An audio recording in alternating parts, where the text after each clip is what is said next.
Yes, I'm going to talk about what it's like to be an AI startup, specifically ones practicing the art of selling to the mega customer, the whales.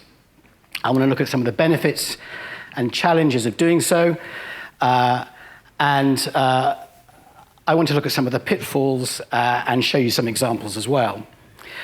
And because I'm a product guy, I'm going to be doing it from the perspective of product marketing in particular. And I should stress from the outset, this isn't a sort of rags to riches story. We are partway through our startup journey. It is very much a work in progress, and what you're going to hear today is kind of quite raw in many respects in terms of where we are. First of all, can I just get a show of hands? Who's working in a startup at the moment? Just to get a feeling for this. Okay, and then any of you working in a whale?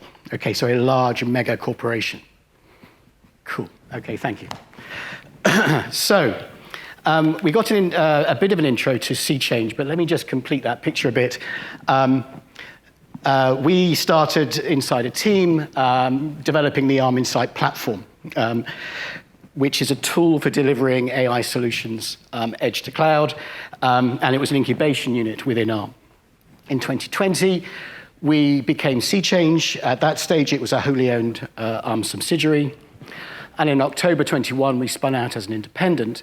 And at that time, the Arm Insight platform became SeeWare, a recognition platform, which we're targeting initially at retail in the areas of health and safety and fraud reduction. Last year, we won an award for one of our health and safety things, and I'll talk a little bit about that in terms of one of the examples.